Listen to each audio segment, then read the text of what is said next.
The North American Racing League takes to one of the most iconic road racing venues here in the States, the Michelin Raceway Road Atlanta. 50 minutes of intense GT3 racing is coming at you live here on Pit Stop TV. JP Costa, we're back in the broadcast booth for some more GT3 action, and glad to be here with you and, of course, our colleague Trey Shuttlesworth for more NARL GT3 action after a very fun showing last time out at Hockenheim.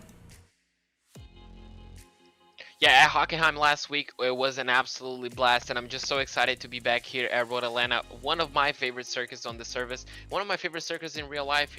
Last week we had an amazing race, battles for the lead, just battles on the timing sheets, and throughout the field we had amateurs and pro drivers battling, and obviously I got the highest privilege in talking in my native language to a fellow countryman, which was a first for me, at least on this job. So it was just an all-around amazing race to be able to commentate in. Well, we're back here for more on an even better circuit, in my opinion.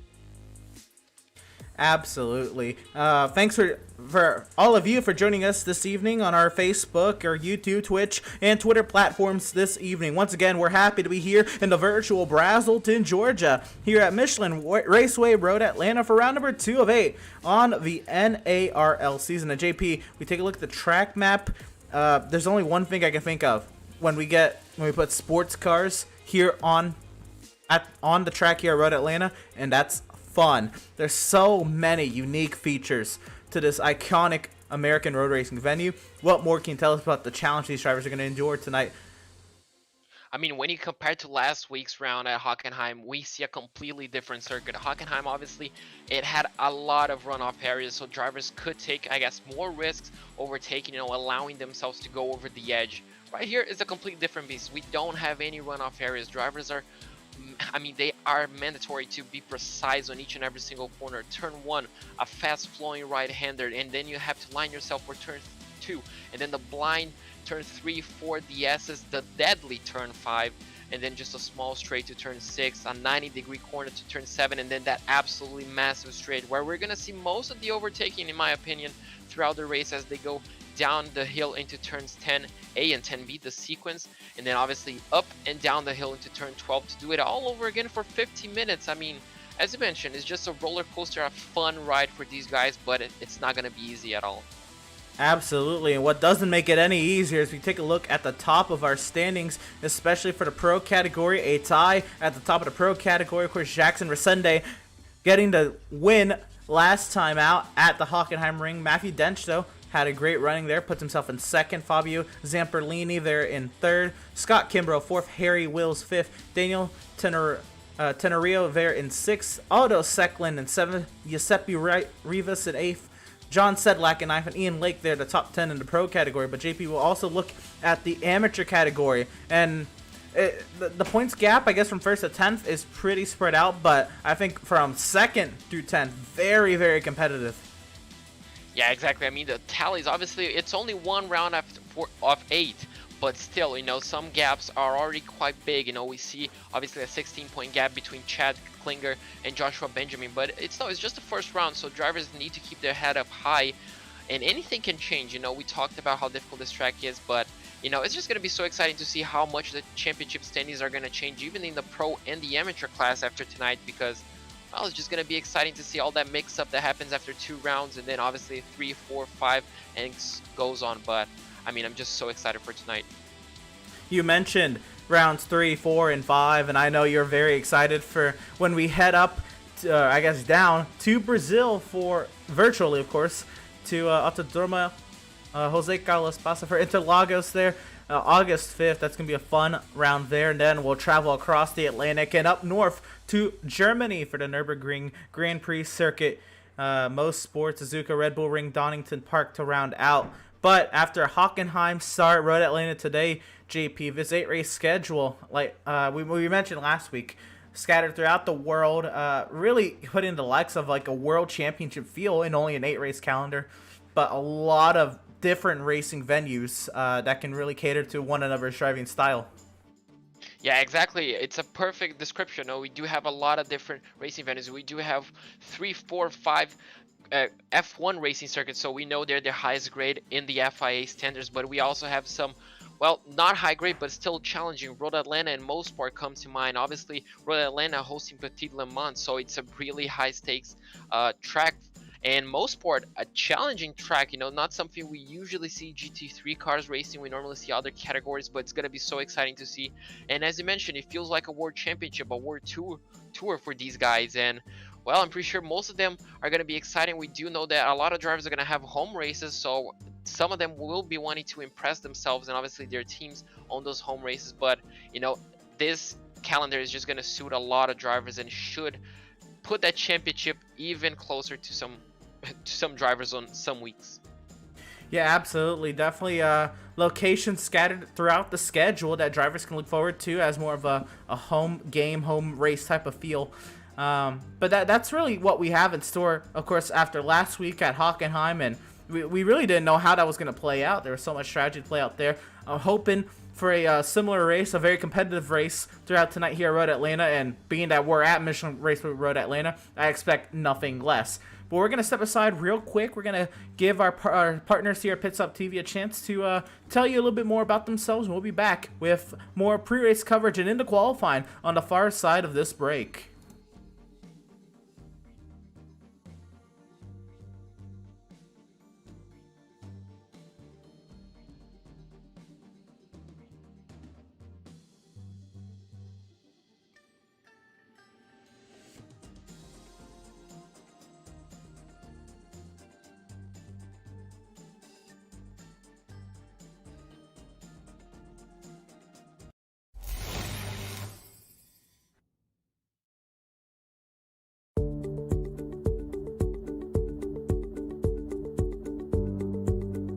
Sound Art is a product that is a speaker and it's art. We combine it together and we call it Sound Art.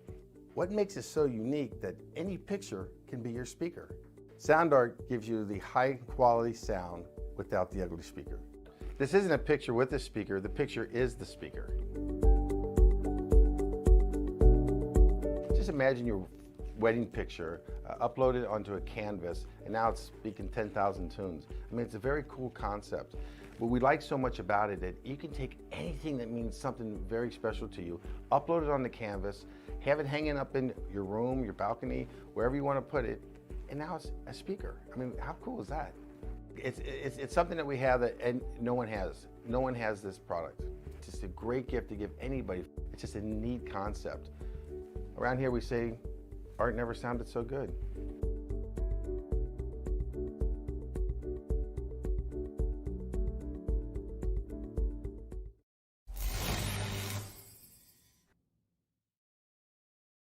Have you found yourself trying to hide your joy because you're unhappy with your teeth? Your smile is the first feature noticed in an interview, on a date, or in family photos. We want you to be able to shine bright as your best self, and our teeth whitening system is the perfect step toward restoring your confidence.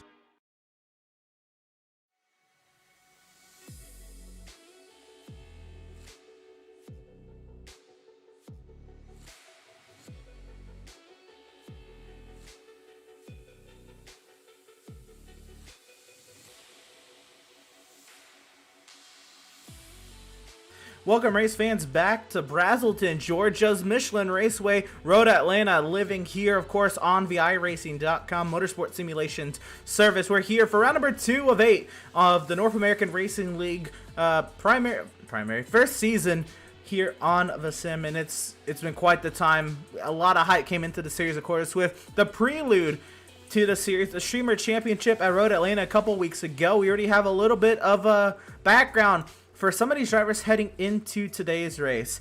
Now, heading into today's race, of course, we have to shout out our partners here at Pit Stop TV who make things possible for us, like Tucson Sound Art, your picture, your music. Use promo code PitStopTV at checkout for 10% off of your wall-mounted sound art device today. Of course, our broadcasts are also brought to you by Race Pace Setups. There's that Discord link there at the bottom right of your screen. Pick up pace with Race Pace, a community-driven setup shop and driver development program. Pit Stop TV broadcast is also brought to you by Permanent Makeup in Cryo in Maine. You can go check them out at their website there at permanentmakeupinmaine.com. You deserve the best care that money can buy. our friends at BAM Racing Videos, by a race fan, for the racing community, and of course, Whiplash Media, the official graphic and camera provider of Pit Stop TV. Make sure you go to www.pitstoptv.com/whiplash for our iBroadcast cameras and camera packs there that you could use to spice up your own broadcast. And of course, we got to shout out our partners, or the series partners here at the North American Racing League, like those of Race Lab, which helps you to improve your driving skills with modern overlays, race statistics, and native VR integration. You can get the best out of iRacing. Start using it now for free at http://racelab.app. JS Consulting provides custom website and app development, including iRacing League website design and hosting. Find JS Consulting at johnsedlak.com. And of course, Tam Liveries, which we've already propped up here on the channel once before with the Northwest GT3 Series and Pacific GT3 Challenge. Tam Liveries, here for the North American Racing League as well, offers custom packages for some of the best livery designs in iRacing, used by pros and amateurs. You'll definitely look good on the racetrack. And of course, the Cars Esport Tour is back for Pit Stop is back, and entries are open to all Cars Tour competitors as well as other short track stars and iRacers. Cars Esport Tour races will be held on Wednesdays, with practice opening at 6 p.m. Eastern. And again, you can get in on all the Cars Esport Tour action, especially if you're looking to join. Check out the website www.pitstoptv.com/Cars Esport Tour for more. That first race is right around the corner this upcoming Wednesday night at the North Wilkesboro Speedway.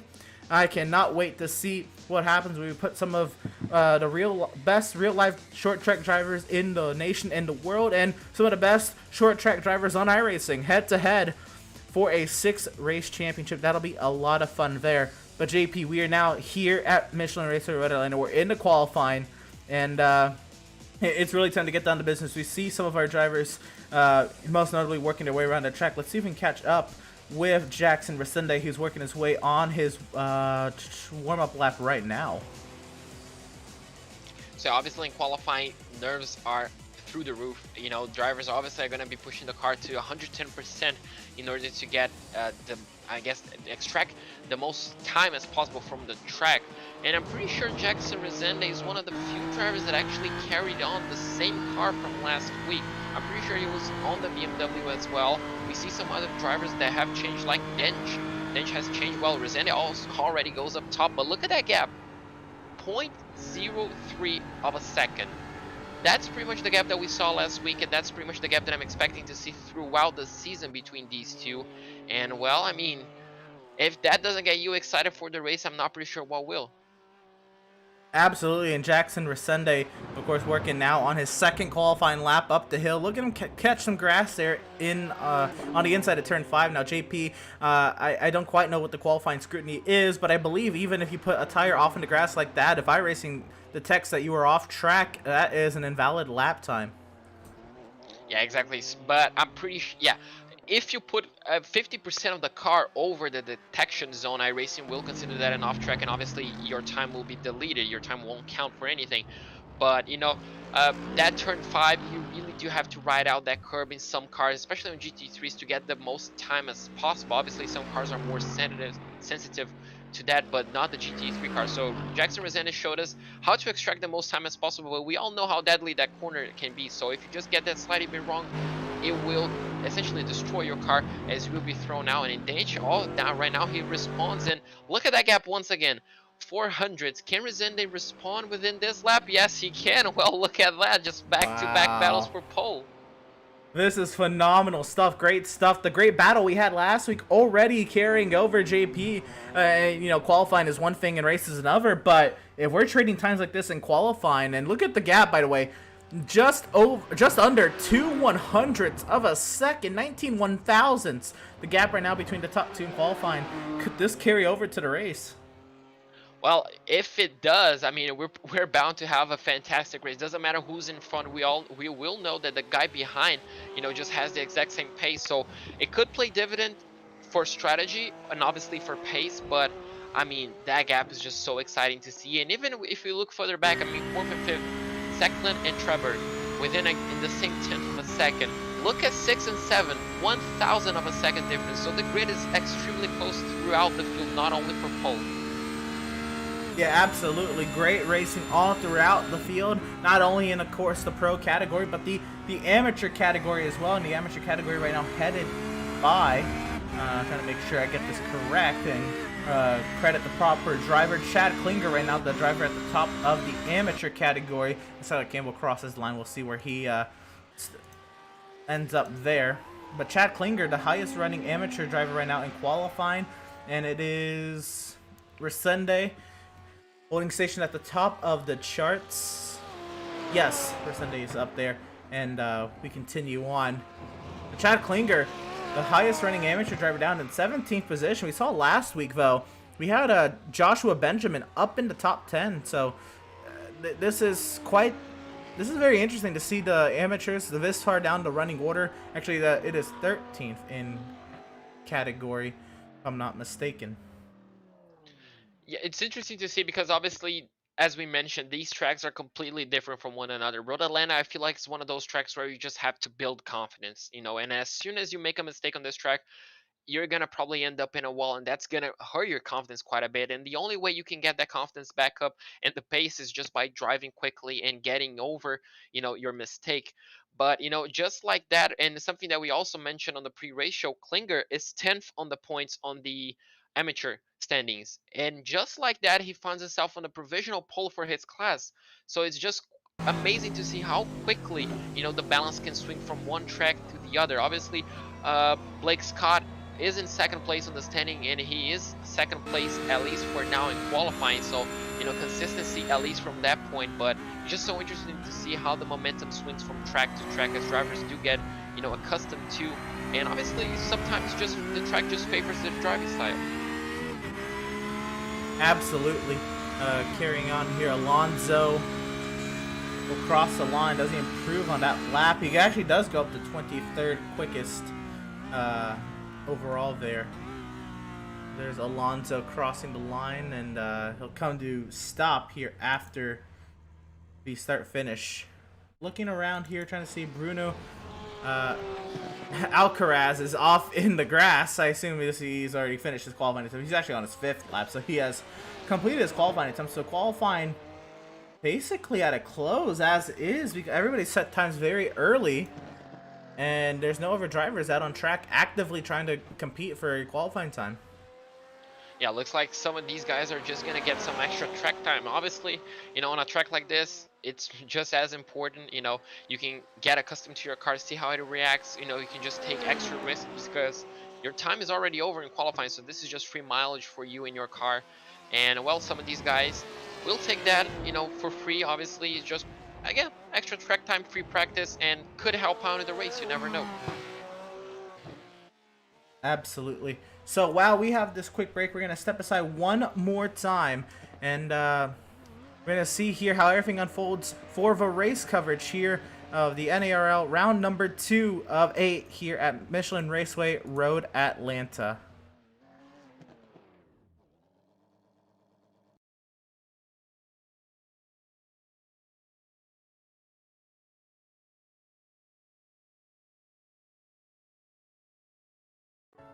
Sound Art introduces an entirely new way to listen to music in your home by combining the best of 2 products, a revolutionary high-fidelity, low-profile Bluetooth wireless speaker with beautiful artwork.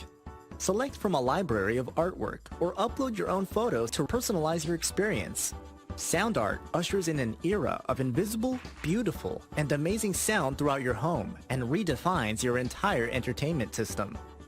The need to reclaim your floor space and rid your home of unsightly speaker boxes that need to be bolted to the wall is now a thing of the past. Our canvas is printed on high-quality permalite by Breathing Color.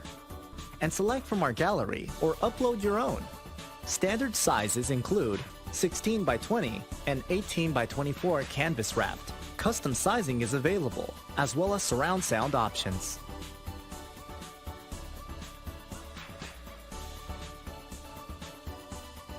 After months of quarantine, we're all interested in how we can become our best self. The team at Permanent Makeup and Cryo is here to help you get the flawless makeup look every day without the extra effort or time. When it comes to your appearance, you deserve the best care that money can buy.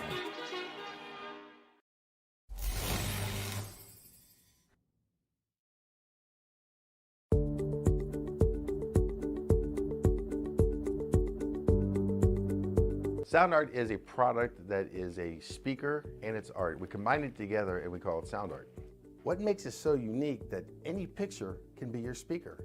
Sound Art gives you the high quality sound without the ugly speaker. This isn't a picture with a speaker, the picture is the speaker.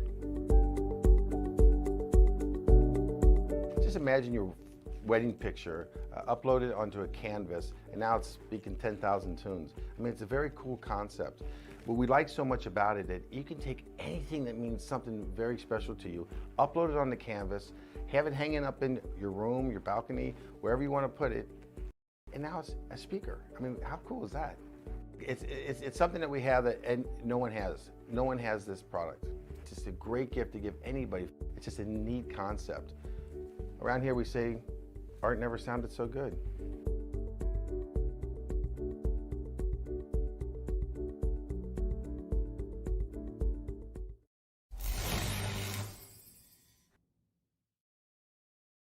Have you found yourself trying to hide your joy because you're unhappy with your teeth? Your smile is the first feature noticed in an interview, on a date, or in family photos. We want you to be able to shine bright as your best self, and our teeth whitening system is the perfect step toward restoring your confidence.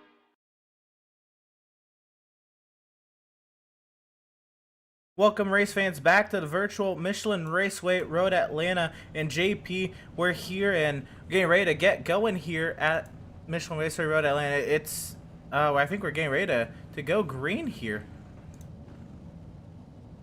Let's see.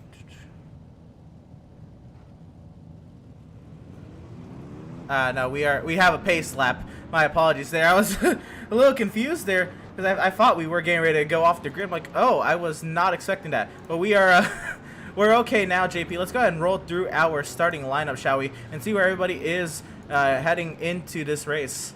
Row number 1, we're gonna have, of course, last week's winner out there, Jackson Resende, on the front row. He'll be alongside Matthew Dench there in second position. Row number 2, we're going to find Fabio Zamperlini in the 237 and Aldo Secklin in the 266. Row number 3, it'll be Harry Wills and Scott Rister. Row number 4, it'll be Daniel Tenorio and Alex Treber. And in row number 5, it'll be Giuseppe Rivas and Micah Barnett.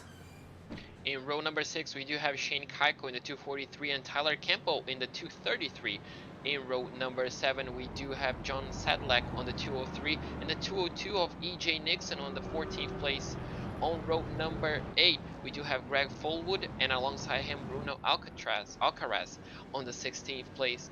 Row number 9, we do have Chad Klinger in the 109 and the 167 of Blake Scott in 18th place. And finally, on row number 10, we do have Ian Lake on the 222 and William Coffey second on the 157.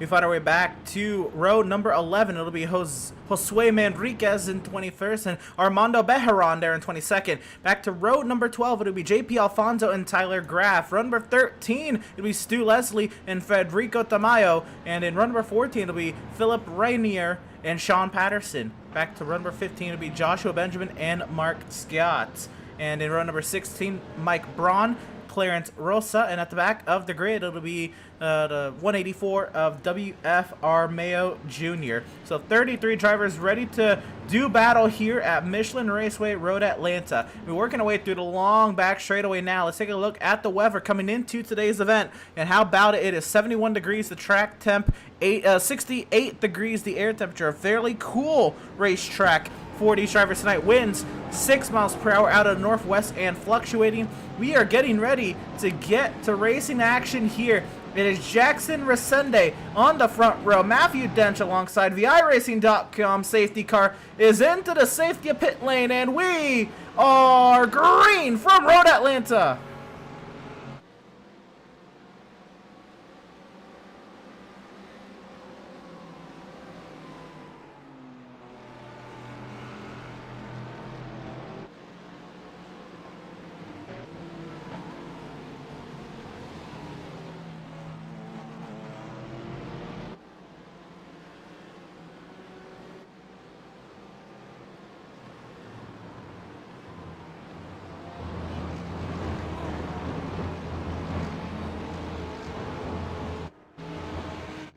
a fairly clean start for everybody. One driver elected to start from the pit lane. That was driver of the number 101, Clarence Rosa. But we continue on. It's Jackson Resende at the front of the field. Of course, the Brazilian in the BMW trying to head right now. Matthew Dench, who's in the Mercedes GT3 machine. So a couple of German racing machines at the front of the field. Well, just how amazing it is to see 34 cars going around Road Atlanta, and each and every single one of them clearing out turns 1, 2, and 3. It's just amazing to see each and every single driver respecting the limits of the car, respecting the limits of the track, and respecting the fellow competitors. But look at that, we do have battles all throughout the field, but I mean, Dench is already putting pressure, trying to put pressure on Resende to try and get that lead early on in the race. It's so important that Mercedes is trying to battle, trying to push that BMW further as they head into turns number 1. But well, Resende, luckily for him, his teammate is on 3rd place, and he'll definitely want that teammate to, as quickly as possible, get on the back of Dench and start applying pressure, because by the looks of it, initial looks like Dench may have the pace on the initial phase of the race. Yeah, absolutely. Dench looks like he has the upper hand at the moment, trying to see what kind of advantage you can get on Jackson Resende as they work their way down here to turns number 5 and turns 6 and 7. Double right-handers here on the far side, of course. Very, very difficult corners, especially this corner here, turn 7, very tight as you work your way onto the straightaway there. The curbing helps a little bit, but you really got to have that car planted in the right direction coming through that corner. Now massive slipstream here to the 283. Matthew Dench basically pushing Resende down the straightaway. Does he send it here into the chicane? He peaks, but he does not send it. He will play the waiting game once again. They work their way through 10A and 10B. And by not sending it, he allowed Zamperlini to kind of close the gap just a tiny bit to him, less than half a second between those two. But interesting for Resende, not actually going defensive on the first lap, on the first and second lap. Quite interesting, as Zamperlini now looks like everybody's going fastest. Even Wills has gone faster, only 2.4 seconds behind the leaders, but looks like we do have a 3-car battle for the lead now. It's going to be interesting to see how the teammates can work together, both Sam Sweat, Kanani cars right here on P1 and P3, obviously. So, you know, team play could play a big factor like it did last week at Hockenheim, and well, it could be a winning move again in Road Atlanta. And again, I know that this is, of course, one of the better group of road racing drivers here on the iRacing Sim. Some amazing drivers in this field. The caliber of driver is very high, but we've had a very clean showing the first 2 laps. I commend the field on that, because this is a difficult racetrack, especially the initial start of the race, working through the Titan technical assist to make it through in one piece for the whole field. That is quite the feat. We're going to work our way back here to the battle for the amateur race lead, and this is Blake Scott heading Chad Klinger now. They're going to be slipstreaming into the chicane down here. Nearly 3 wide up ahead of him, though, here in the pro category. That is the 271 of Giuseppe Rivas. Oh, contact! Rivas, I'm sorry, Shankaiko gets sideways. He'll hold on to that machine, but wow, this midfield is something else as Scott Rister goes fastest. That's normally what happens when you go side by side through a few corners. You kind of do open the door for some other drivers to kind of get lucky, and well, we saw a bit of contact, but luckily that BMW somehow still pointing in the right direction and already applying pressure. But I mean, racing is just as clean as it was on lap number 1, and just as clean as it was last week. So I mean, we do have 33 cars on track, so it's gonna be hectic, it's gonna be crazy, but I'm pretty sure it's gonna be clean throughout the race. How about this battle for the 11th position? This is towards the rear end of the pro category, but I could not help but see with how tight the margin was when we were working our way through the S's. Sedlak was all over the rear end here. Giuseppe Rivas working off of turn number 7 now down the back straightaway. A very tight margin. Now Rivas will open up the margin on corner exit, but it looks like Sedlak can really attack those corners, and it looks like Resende has lost the race lead. I'd imagine he was overtaken here into the chicane. It is Matthew Dench, the race leader.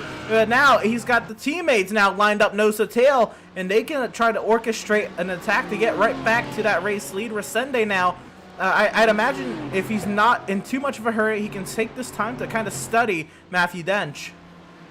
not only study, but he can also use his teammate as a rear gunner, at least for the time being, to save fuel for both cars and hopefully jump them on the pit stop, something that we saw last week. We're going to take a look at the replay to see how the move essentially just came together. Unfortunately, it looks like we're not able to get it. But, you know, just as we mentioned, if these two guys, if these two teammates can work together, they can accomplish something just like we saw last week. They have a massive opportunity on the front straight, on the back straight, sorry, to essentially save fuel. And we're going to take a look at the replay, and it's just what we thought, you know, the slipstream, just allowing the car ahead of you, just punch the air and just diving on the inside as late as possible. I'm not pretty sure if Resende is going defensive this early in the race.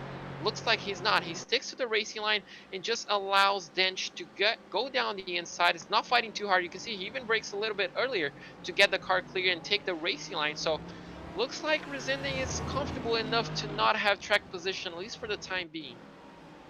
I think that does show a lot of confidence that he's saying, hey, you're very fast right now, but I know I'm going to keep myself in the game. If I can just ride behind you, maybe even learn if Dench is truly faster. He can learn a little bit from Dench and see if there's any sort of advantage they can pick up. But look with how close they were in qualifying. I don't know if there is that much of an advantage. Harry Wills goes fastest. They're in that 4th position. He's catching up. He's putting himself into the mix.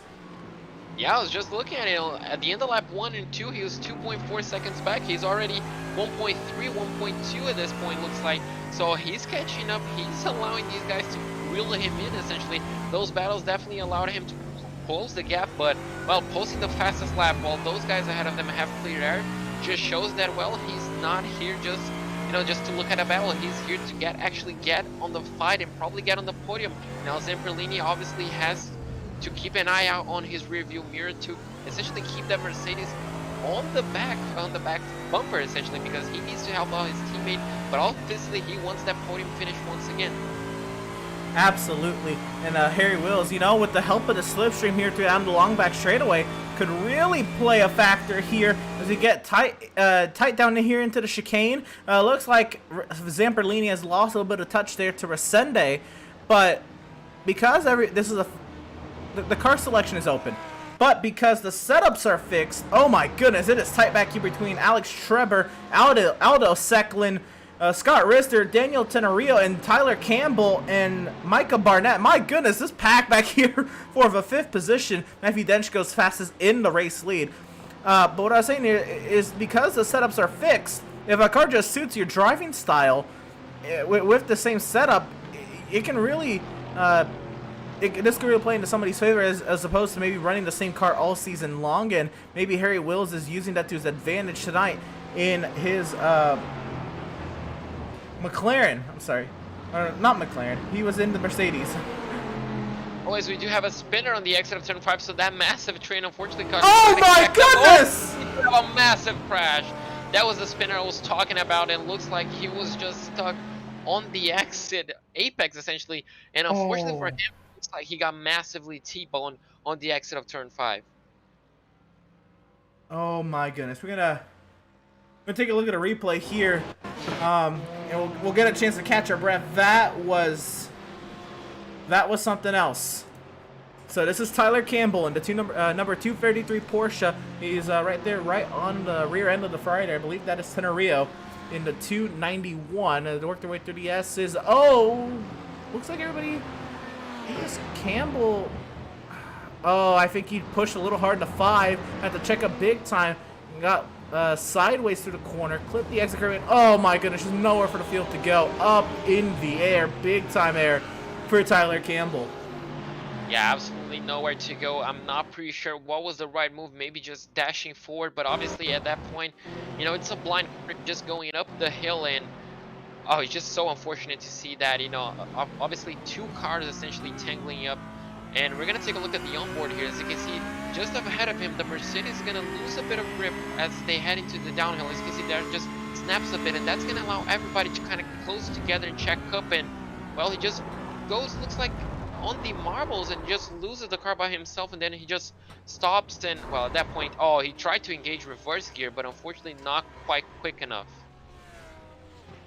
My goodness, he put it in reverse. He couldn't get the throttle down in time to get out of the way, but at the same time, I mean, there's a pack of cars coming to you. I don't know what else he could have done.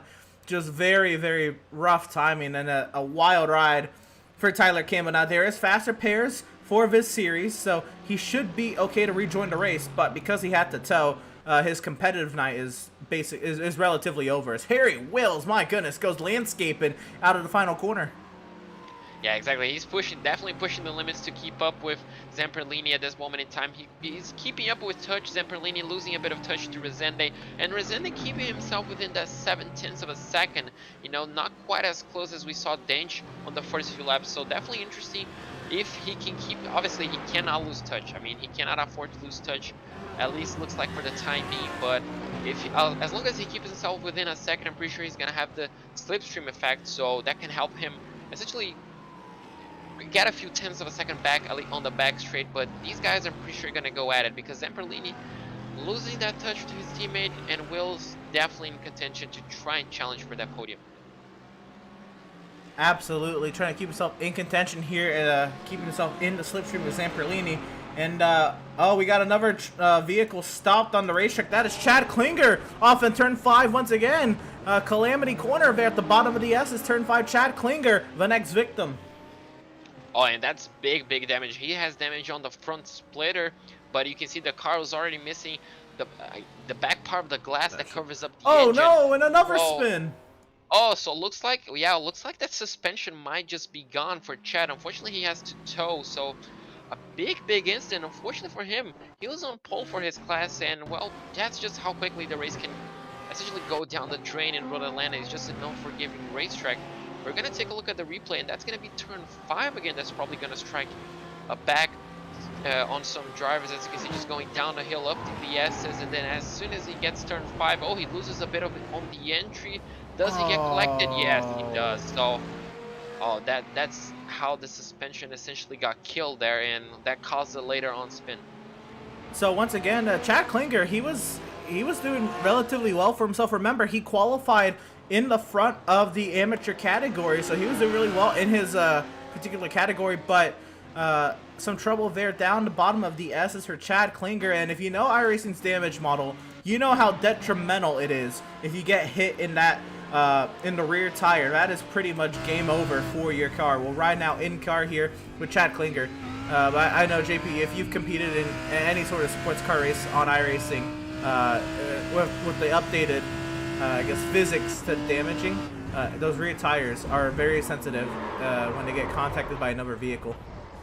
Yeah, exactly, and that's, as you can see, just how quickly everything happened. And at that point in time, you know, he probably already got the meatball flag, you know, the required repairs flag. But, you know, just trying to get to the pits is essential because you're not going to lose that much time with the tow. But unfortunately, just couldn't really get back to the pit lane. That rear quarter panel essentially was destroyed within the suspension. But as you mentioned, if he has the quick repairs, that could be lucky for him. But look at this! Oh! The leader got caught up in traffic, and that just allowed Resende to close the gap, and they're going to be going side by side into turn 6. Looks like he's going to think better of it. So last week, a backmarker caused Resende to lose touch with the leader, but this week it allowed everybody to catch up with Dench after he put in a massive show to trying to increase that gap, and look at it. Everything is gone. Look at what's happened to the top 4. All 4 of them are now nose to tail down the biggest slipstream portion on the racetrack. This could get very interesting. It is Matthew Dench still out in front here, but wow. That was something. That was, I believe, WF Armero going around right in front of the race leaders, and that was very scary. Yeah, that's the worst part of the circuit, to catch traffic. Obviously, it's a small circuit, only 4 kilometers. We see that in Petit Le Mans. As soon as you get within the SS, you essentially cannot pass, you know. Doesn't matter how quick your car is, there's just no space whatsoever to pass it. Unfortunately, Dench just caught the traffic on the worst possible place. And, well, a pro driver, obviously running in the lead, is going to have quite a bit more pace than, you know, some of the amateur drivers. And, obviously, within this section, it's just all about confidence, and that's going to pay out. And, unfortunately, it kind of hurt Dench, definitely hurt the McLaren driver, but hopefully they can all bounce back. But looks like it did not phase Dench whatsoever. He's already increasing the gap, and the battle still rages on within the race. I mean, look at his car trying to close the gap up, and that McLaren's gone. Aldo Secklin, and that's turn 5 again. Looks like he'll be able to continue with no damage. Very lucky with no damage, but he caught some of the exit curbing in turn 5. Aldo Secklin did. and he went for a ride. Yeah, exactly. Something that we need to point out to the viewers that these cars are running stock iRacing setups. So suspensions are not exactly tweaked to handle some of these curbs sometimes. We all know how, professional setups and paid setups do handle the curbs around here. Obviously, iRacing setups sometimes don't get the job quite done. And as you can see, he kind of loses a bit on the exit, and that's a twitch, the McLaren twitch essentially, just so hard to catch. But for him, it might just be lucky enough to not tap that wall too hard, and he may just get away with it with no damage. There is a little bit of damage there, and I know in sports cars it's a little bit different, but I'd imagine the aerodynamics of his car will definitely take a beating, especially with the straightaway, the very next portion of the racetrack. You have to tackle. Otto Seklenvo holds on to his McLaren there in the 7th position. After a wild ride, lose one spot, but he does not lose the car. And that's the most important part. He only lost a few positions, only one essentially, only one position. So, I mean, when you look at the other outcomes that we saw, 2 toes back to the pit lane and taking those fast repairs, it's the best case scenario. So, I mean, obviously not ideal, but what could have been, it could have been much, much worse. How about last week's amateur winner there? Oh my goodness, Joshua Benjamin. That front end is gone. There's no hood on that Lamborghini. Oh my goodness, somebody off in the tire barrier over there. Actually, they don't hit the tire barrier, but the rejoin into the middle of the pack. Turn 5 looks like it caught up another victim. I'm interested to see what happened to the Lamborghini, but drivers are still going side by side. That rejoin was quite a bit tricky. It looks like he was rejoining already, defending from position. So interesting move. Obviously probably illegal, but I mean, look at this train. That's why I love Road America. This train, everybody's going to be following one another. Moves are going to be made. Look at that Porsche weaving inside, outside. Where is it going to go? Where is the Ferrari going to go? Looks like the Porsche is going to be forced to go around the outside. Can he get the move done? Tamayo on the Ferrari going defensive. The Porsche is going to go on the long way around the outside, and he gets the move done. Oh, but the crossover!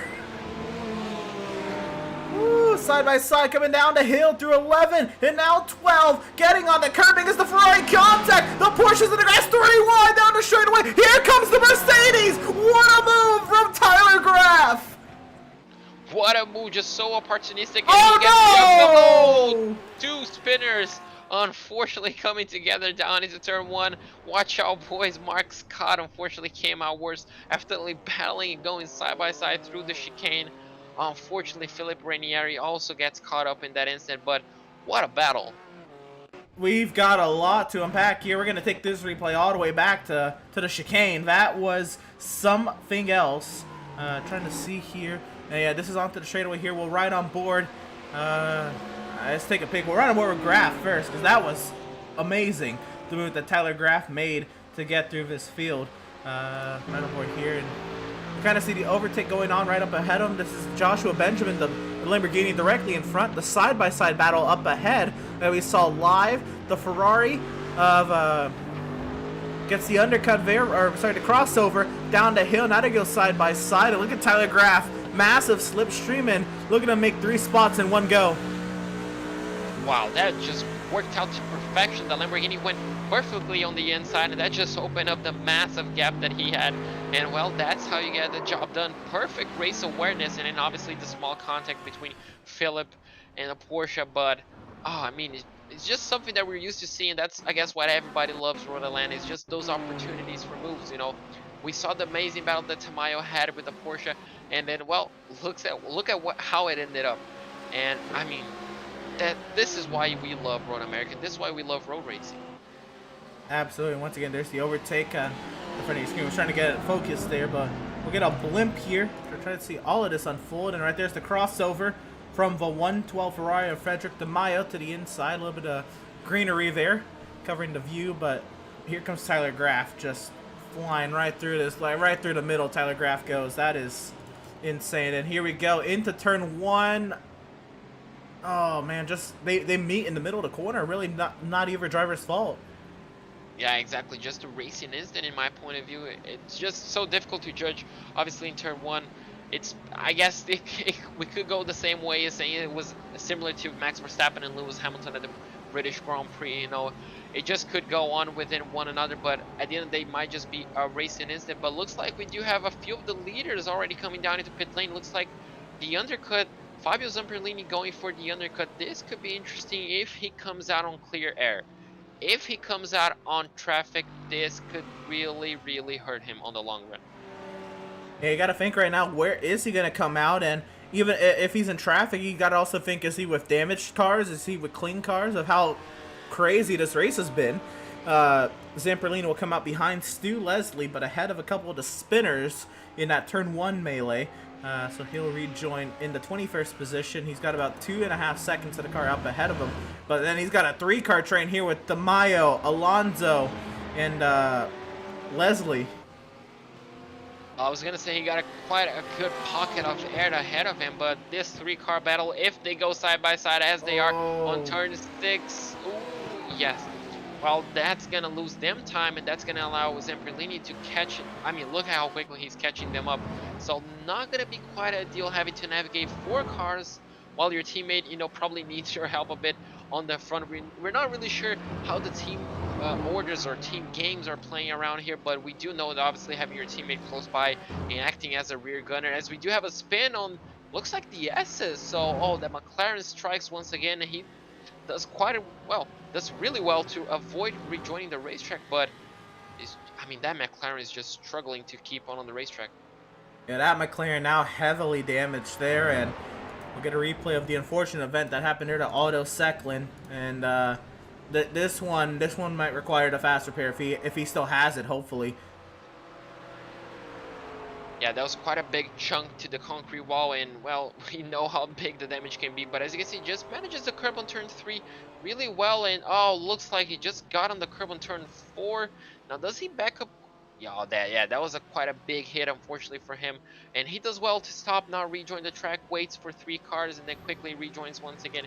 But looks like that was just on the curb on turn 4 that caused that McLaren to spin, so it's just so unpredictable sometimes, and unfortunately for him, he got quite unlucky.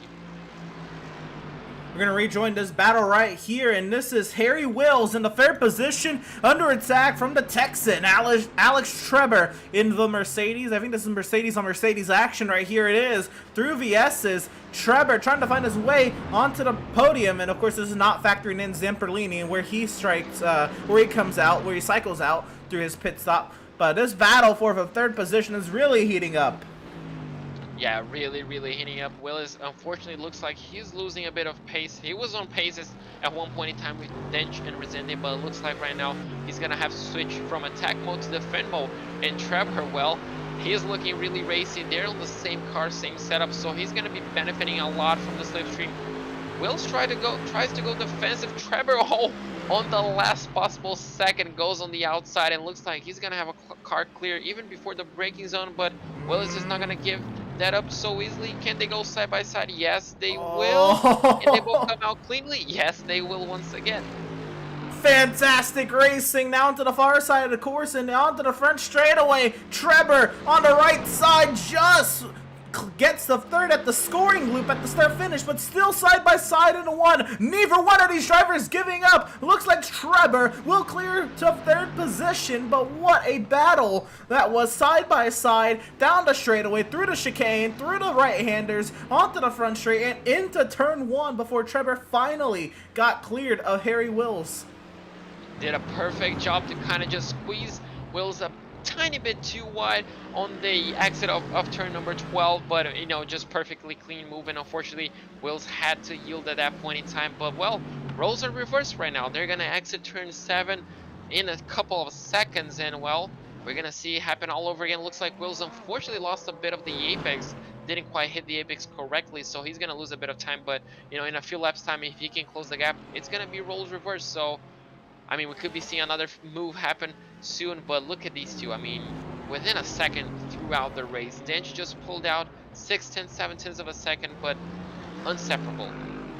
Well, here we go. We have just crossed into the second half of this race. That would have been a prime opportunity to split this race in half, but neither of these drivers will take that opportunity. Dench actually sets his fastest lap, and I see why they're staying out now. If they're setting their fastest laps, both of them set their fastest laps that last lap around. I'd imagine because the fuel cells are very light, but still, later into the run proves to maybe even be better for these drivers. Yeah, exactly. The cars are getting really, really light at this point in time. Obviously, Resende kind of using that slipstream to help him get his personal best lap time, as we do have a Ferrari, looks like Josue Manriquez. Oh, that's on turn 10. That's on the uphill section, so a big crash may have happened there. Maybe just clip the grass on the entry to the corner, but, well, we're going to have all that cleared up on the replay. Yeah, big hit here for Jose Manriquez and into the chicane, and yep, that's exactly what happened. Big hit, oh man. Oh, and that's just the tiniest of margins. You saw just how, unfortunately, one wheel dipped on the grass under braking, under load, and well, that's just how quickly the car can snap. And at that point in time, you're just a passenger, hoping that the car won't hit the concrete barrier. But unfortunately for Josue, didn't quite go his way, but well, he's close to the pit lane, so he can get that quick repair, get the car filled up, and hopefully back on track soon. So as you mentioned, a gap 0.6 of a second, JP, between Matthew Dench and last week's winner Jackson Resende. Again, they come in tied to the championship, and we saw Matthew Dench, he led into pit stops, so Resende led out of pit stops. So is this what, I mean, obviously we're going to wait for pit stops, but is this potentially what we're shaping up to see again? It could definitely be. You know, Resende, we saw early on in the race, he did not defend the lead. He did not defend the position. He just backed off and allowed Dench to get the lead, punch the air, and that could help out. You know, it's a 15-minute race, it's a short race, but every single liter of fuel that is saved will help him on the pit stop. He just has to nail the entry, the stop itself, and the exit, and well, he might just jump that 0.8 of a second gap that he has right now. Very busy pit lane. Literally, I think the rest of the top 10 was into the pit lane besides the top 4. So we're watching Dench and Resende. I'd imagine if they don't come in this lap, it'll be next because of when everybody else is pitted in. They're both coming in now. Wow, that was cutting it close on pit entry for Dench. The aggressive pit entry. They both make it in, but did they make it in at pit speed? Well, that's going to be the question. Even if they do, now we're going to see if, well, we're going to see if Resende saved any fuel, and if he saved, how much. Was it enough to jump? As we do have another battle, looks like Trevor and Wills also on the pit lane. So we do have a battle for first and a battle for third on the pit lane. And looks like Resende may just overshot his pit lane, but I mean, this is going to be close on the exit. So what Resende, his advantage is here is he can just go straight out without having to worry about pit speed. Dench might have to worry about pit speed when they leave, and it's Resende out in front. Wow, even if he did slip to the pit box, it was so minute, it didn't even matter. It was so close though. But Resende with the qualifying pole position, I think ultimately winning him that race off of pit lane. Yeah, it could have helped the last pit, essentially the last pit stall can always help on the exit, and that's something that we see time and time again. As he takes quite an interesting line through turn 5, definitely not the ideal line, but now he's going to have to go defensive. We saw how quickly the Mercedes is on the back straight, and while the BMW might just be struggling a little bit on the pit exit lap, on essentially the out lap at this point in time, so the Mercedes is extremely close, and well, looks like Dench might just have a bit easier than what we thought. He's on the slipstream. Is he gonna go for a move on the inside or outside? Is Resende gonna? Oh, look at this! Look at the difference between lap 1 and the last 20 minutes of the race. Resende goes defensive. Is he gonna outbrake Dench? Is Dench gonna outbrake him? They're gonna go side by side through turn 10, but Resende keep his car up ahead, and well, he's gonna lead these lapists. Wow, the battle will not go away, and they are. I mean, remember the gap in qualifying. Two 100ths, 19 1,000ths of a second was the gap in qualifying. And we're seeing that translate to the race. I asked you if that was going to translate to the race. We have seen a battle from the green flag, from the end of practice to now. We've seen these two battle. It's been phenomenal. I mean, it's just been perfect. Resende just took his time, and now Dench might just take his time. He knows that he probably has the advantage coming into the final few laps, so it's going to be a question, how do you attack now? Do you just wait until the final few laps and just try for the move, and then just try to, everything going around the outside of turn 10? Or do you just already go for it and hope that you can defend and just take a track position for the time being? So Resende obviously has to defend. He has absolutely no choice at this point. Dench holds now the choice, and he can just kind of just provoke Resende, just kind of, I guess, just poke him lap after lap, trying to go for a move, and then just all of a sudden just strike for it. It is a Brazilian leading over, well, it says Australia and New Zealand, so I can't, I guess, completely clarify which he is, but an oceanic driver versus a Brazilian going at it here for the race lead with 19 minutes left at Michelin Raceway Road Atlanta. Resende opens up now a half-second margin. I want to give a proper shout-out to Blake Scott, who is leading the amateur category and into the top 10. He's doing a fantastic job. The next amateur car is on 17th place. 17th. 7th place behind him. So the entire straightaway is doing fantastic. Yeah, he has an entire straightaway of an advantage, so he's just doing fantastic. He's just running his own race. He has clean track ahead of him and behind him, so he's not really under pressure, and a top 10 is just fantastic. But look at this battle we have right here. Two cars going side by side on the final corner. Looks like they have to yield. Well, just everywhere on the racetrack we do have battles for position. Once again, this midfield is really shaping up to be a fantastic battle. This is Giuseppe Rivas, John Sedlak, and Daniel Tenorio going at it here. These three working their way through the S's. This is 12th, 13th, and 14th positions, respectively. A battle for the lead. Here we go. Dench looked on the inside, thought better of it, so I mean, I'm not really sure what he's thinking at this point.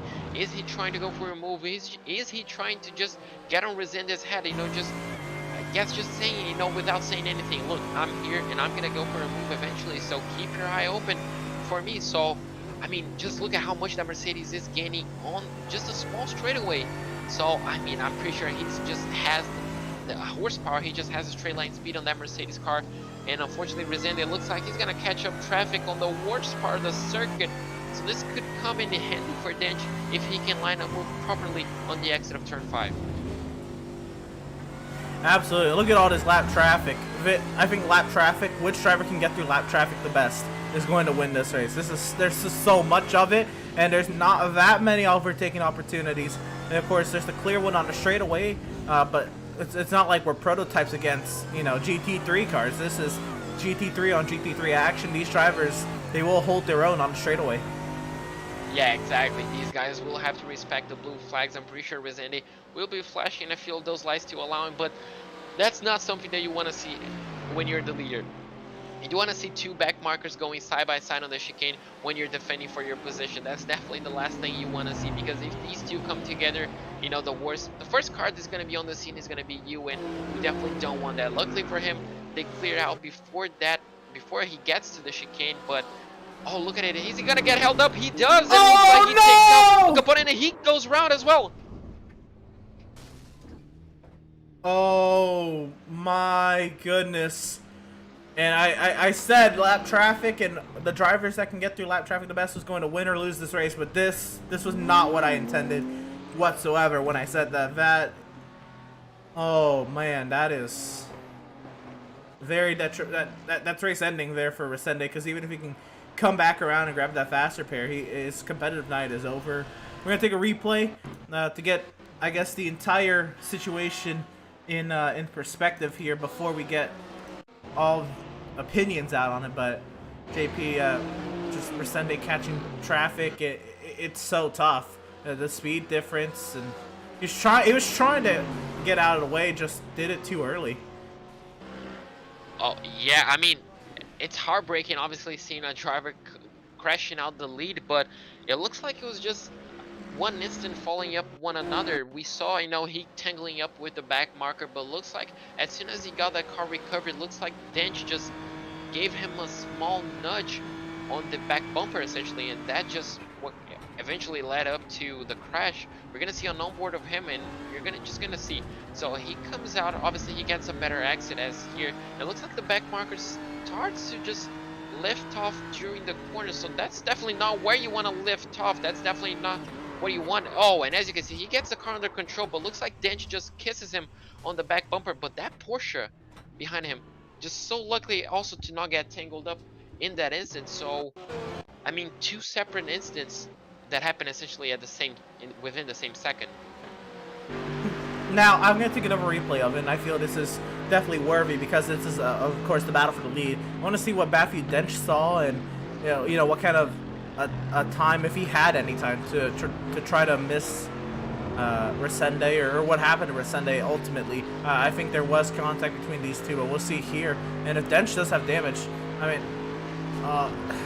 there was just not really room. He had so much speed. But there's damage to Dench's car now. Now he has an 8-second lead, but that could be huge. Yeah, if the damage is substantial, obviously we only have 14 minutes left, so the damage has to be quite substantial for him to lose the lead at this point in time. But yeah, just an unfortunate cascade of events. We saw Resende checking up, we saw the brake lights, and unfortunately Dench looks like at that point in time is just committed to go around the outside, trying to essentially get the place back, as he does have a back marker, looks like spinning ahead of him, and Resende does rejoin the racetrack in 21st place. That's Tyler Campbell, who spun out on the exit of turn 1, but Resende does come back within the top 20, nearly the top 20, but within the same lead lap.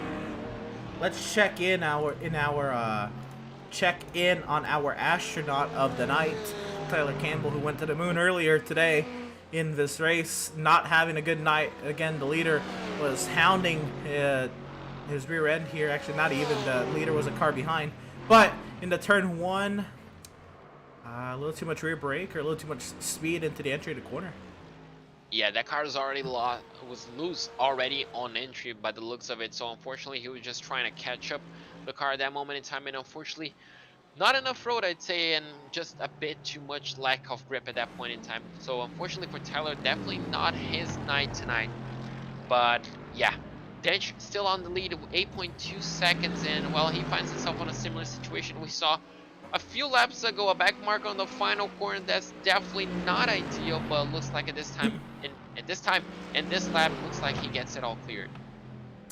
As Dench will send it up the inside on a lapped vehicle there. That is 21st place driver Giuseppe Rivas, who just went a lap down. We've seen Rivas put a lot of heart and soul into the midfield battles earlier. He has since lost touch a little bit, just outside the top 20, but hanging in there.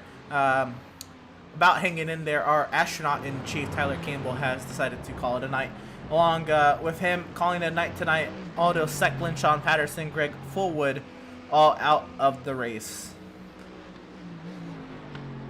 So unfortunately, a few drivers have been victims of incidents, and that just proves, you know, something that we talked about pre-race, just how difficult this track is, as we do have, looks like Trevor is already fighting for position once again. Oh, that is quite an aggressive block, essentially, for position. I'm not pretty sure if that's for position. Looks like that's with a back marker. This is for position. This is Wills trying to fend off Alex Trevor here, side by side down the straightaway, and this is Trevor going into the second position. Just think, if Matthew Dench got any more damage, this could be the battle for the win, and this race certainly isn't over.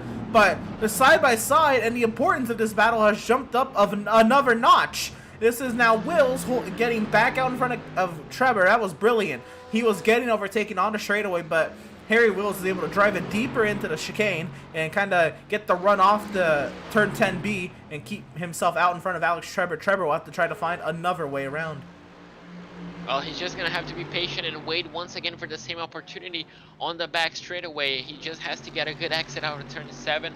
And well, after that, it's pretty much just job done, but he has to keep it close. Obviously, they're on the same car, running the same setup, probably the same amount of fuel load. So it's just a question of, you know, pulling yourself back together. No. Looks like Shane Keiko with a massive hit on the front end of the BMW. So definitely not ideal. So another victim falling for Road Atlanta. So this track is just proving why is it so difficult to run, and well, just proving why it's such a big challenge.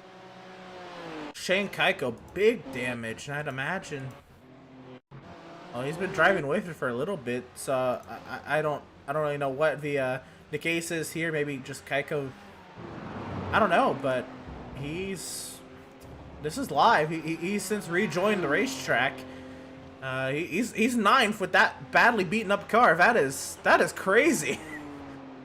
Yeah, and I mean, with that beat up car and with Resende's incident, look at who's in 8th place. Blake Scott running in 8th place as an amateur driver. I mean, that's just a drive. We saw last week with Joshua Benjamin. We're seeing this week with Blake Scott. So some amateur drivers just shining up to the occasion. And I mean, we just got to take the head out. We got to tip the head to these guys because that's just a performance. An absolutely phenomenal performance from Blake Scott, who currently leads the amateur category by a large margin. Spun around is one of our series partners here, John Sedlak, trying to rejoin the track. Very bad spot. That's a curbing that a lot of drivers use. He will rejoin the track safely, but I was questioning the move to get back to the curbing that is very used up there at the exit of turn 5. We'll get a replay here and see what happened to John Sedlak. Yeah, luckily for him, that was not essentially on the exit curb, unless you run a bit too wide, that could be your exit curb, but well, looks like just another victim falls short of turn 5, so it's just proven once again how difficult that corner is. Doesn't matter which car, we've seen pretty much each and every single car losing essentially, grip around there. So as you can see, the Porsche now just comes in, well, loses on entry again, so that's the second Porsche we've seen lose on entry, and I mean, amazing reflexes by some of these guys to avoid that incident. We saw the other Porsche, I'm not pretty sure who that was, just having amazing reflexes, and some of these guys are just avoiding incidents like aliens, because I'm pretty sure I couldn't have done the same. It is very wild out there, to say the least. If no matter where you are in the track, at this point there's lap vehicles all around that you always have to be looking ahead of you. And I know you're racing, and especially some of these pro drivers, I know they don't necessarily take their eyes off the screen in front of them, but I mean, you always have to be scanning your surroundings, because I mean, you never know when a lap vehicle could be coming off the gravel trap for that instance. I mean, that's just so crazy to me. In this race, it has definitely provided a lot of entertainment in clean racing, and if you are into crashes, look at this run! A bad exit for Harry Wills, side by side for second. Here comes Trevor. Maybe just too good of a run. I'm pretty sure he's not going to be complaining about it. Trevor already finds himself ahead, but look at Wills. He's going to get the benefit of the slipstream once again, and Trevor is going to go defensive. Wills going to go down the outside. No, he tells him the dummy. He's going to be looking on the inside. Trevor holds it around the outside. Can Wills get the cutback? Yes, he can. No, he cannot. So, this is just fantastic racing from these two boys. I mean, they're just going at it. They have less than 7 minutes to go, but they're not giving up. I hope they can make it to the checkered in one piece, because I want to hear from both of these drivers. They are absolutely leaving everything out on the track. Trevor now has the advantage, I think, for the first time in a while in this battle through the S's. Alex Trevor, can he defend now a very aggressive, very fast Harry Wills? And Wills, I mean, he's so aggressive. I know we're into the late minutes of this race, but he was aggressive enough to send it up the inside of the defensive line that Trevor had. Yeah, exactly. Just sold him the dummy perfectly. Something we do not see so often. So just amazing to see, as we do have a Mercedes backmarker, unfortunately taking not the ideal road essentially to on turns number 6 and 7. But these two guys, I mean, they're just gonna go at it. Looks like Wills lost a bit of contact to Trevor with that lapped car, but I mean, if he's within a second, he's probably gonna get, as we do have a car crashed on the middle of the straight. So another odd incident, another car on an odd situation. Stu Leslie, that's, I mean, we don't see cars pointing at the wrong direction, at least there. That is scary. I mean, that's right behind a crest on the fastest part of the racetrack. We'll have to see what happened to Stu Leslie. He was running all by himself. Yeah, I mean, as you can see, he was running by himself. So does he dip a wheel? Does he? Oh, he just goes a bit too wide on the grass, and unfortunately, just a small tap, luckily for him. But look at that. I mean, obviously it wasn't his rejoin. The car obviously doesn't have ABS, so the car just kind of rolls back. But how lucky was him to not get collected from the top three, essentially? I mean, that was just so close between those guys. I'm pretty sure their hearts skipped a beat, because mine certainly would. Absolutely, and I mean, whew, I mean, what if you're Stu Leslie in that battle? And look at this. This is a Dench. I'm sorry, that's lapping a vehicle. My apologies. That's Dench lapping Daniel Tenorio. But if you're Stu Leslie, I mean, what do? You're spinning out in the middle of the fastest part of the track and pretty much out of control, kind of just hoping that nobody hits you. I mean, he did a great job. I know he started rolling down the hill, but he put on the brakes as soon as he realized that he was just going to continue to put himself in harm's way. Yeah, exactly. He did a perfect job, and with these GT3 cars, you just have to mash on the brake and just hope that the car doesn't steer you back on the racing line. You know, with no ABS, sometimes you're just riding the wave. You know, you're just riding the momentum of where the car was pointing, and sometimes it's the worst possible place back on the racing circuit, and that's the case that we saw. But luckily for him, no one got collected. He only has small, damage, a small bit of damage to his front end, but probably not gonna affect him a lot. But well, Dench, even with that damage, he was able to stretch out the lead to 11 seconds. Obviously, Trevor and Will's battling definitely helped, but I mean, the pace was clear from qualifying, wasn't it? Absolutely.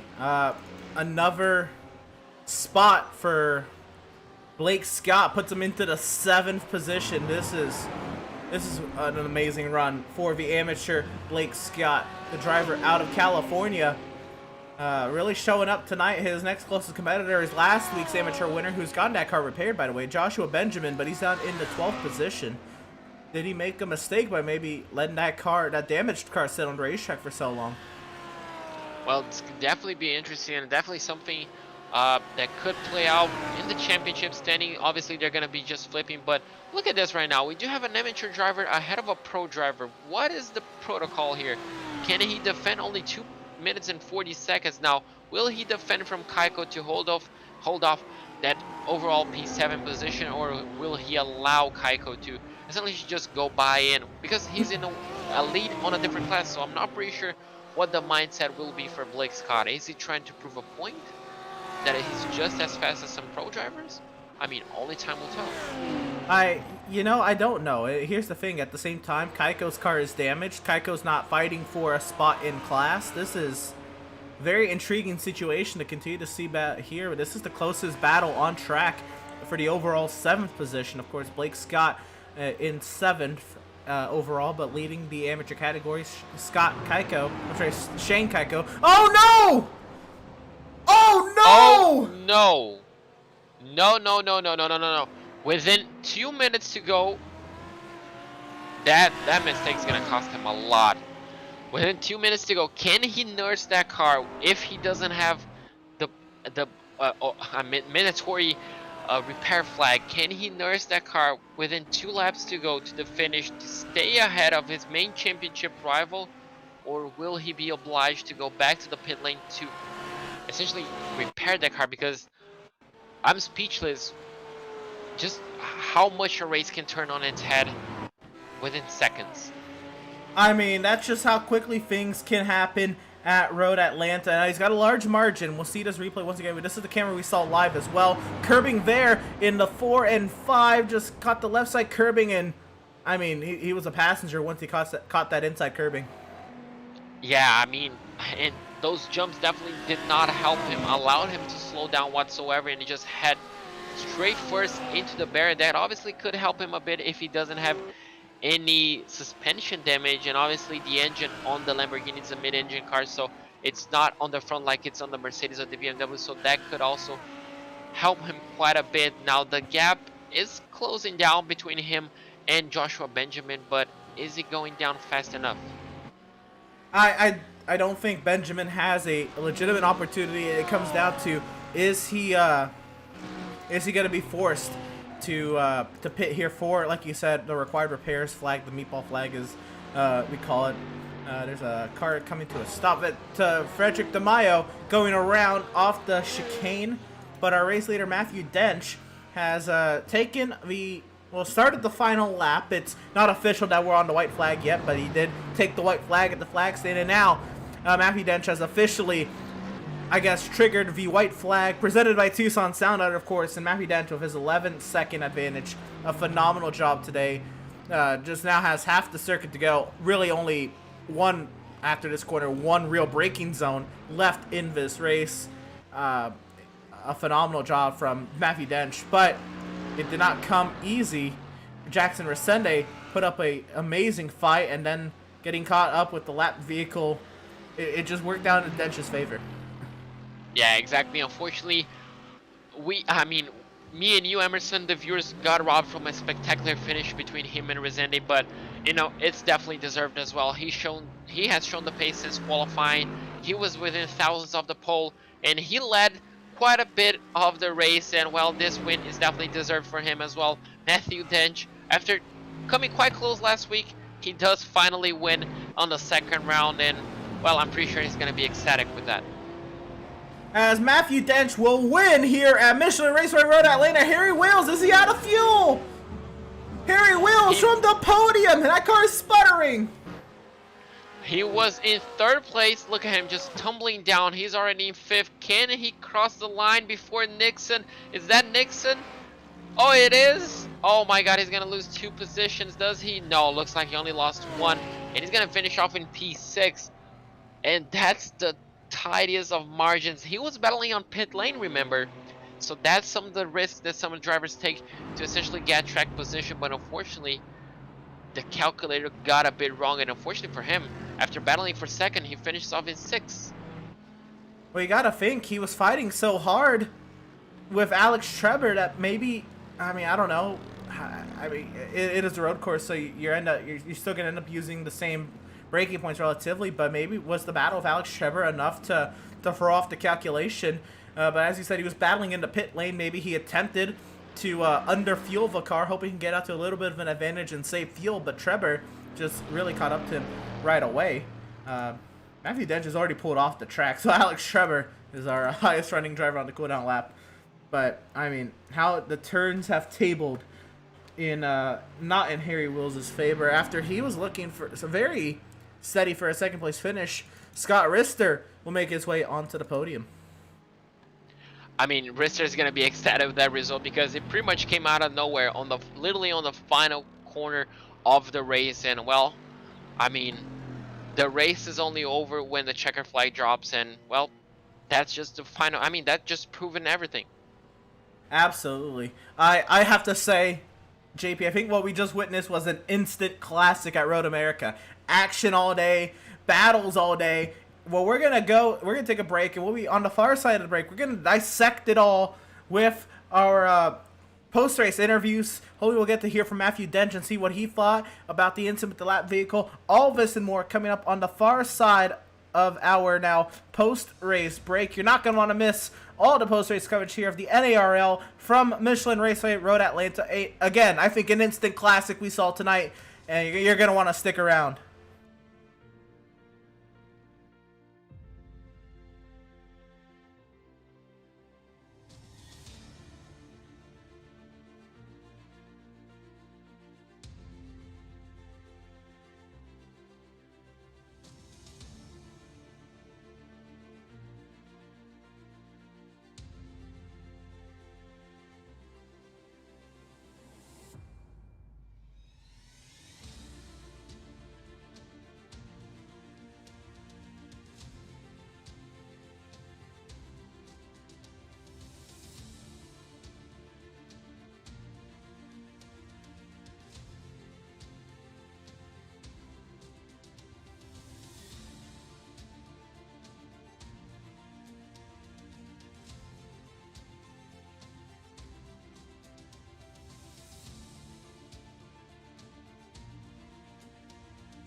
Sound Art is a product that is a speaker and it's art. We combine it together and we call it Sound Art. What makes it so unique that any picture can be your speaker? Sound Art gives you the high quality sound without the ugly speaker. This isn't a picture with a speaker, the picture is the speaker. Just imagine your wedding picture uploaded onto a canvas and now it's speaking 10,000 tunes. I mean, it's a very cool concept. What we like so much about it that you can take anything that means something very special to you, upload it on the canvas, have it hanging up in your room, your balcony, wherever you want to put it, and now it's a speaker. I mean, how cool is that? It's something that we have that and no one has. No one has this product. It's just a great gift to give anybody. It's just a neat concept. Around here we say, art never sounded so good.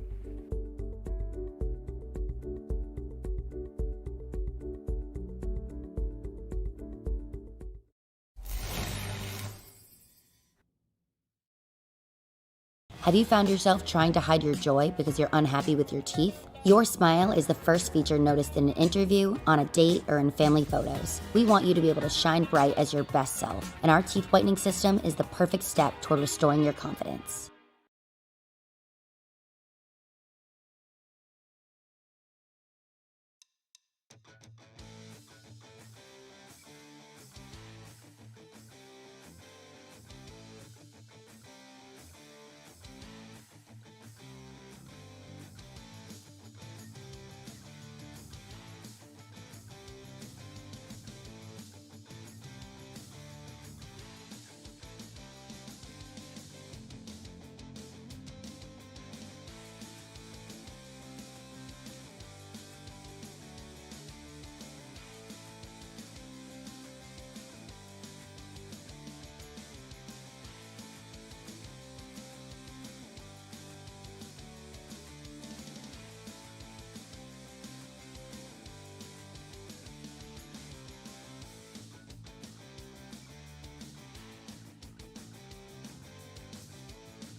Welcome, race fans, back to the virtual Brazelton, Georgia, here at the virtual Michelin Raceway Road Atlanta, where we saw an instant classic here at, again, one of the most iconic American road racing venues. Matthew Dench just showed up and absolutely had a ball out in front, led a lot of the race, but it was not uncontested. Matthew Dench had to go through, of course, Jackson Resende for a good chunk of the race, and then the incident with lap traffic as well. Not of your own doing, Matthew, but first talk. Before we'll get to the incident in a second with the lapped car, but first about your race itself, Matthew. How'd it go? How are you content with the way you performed?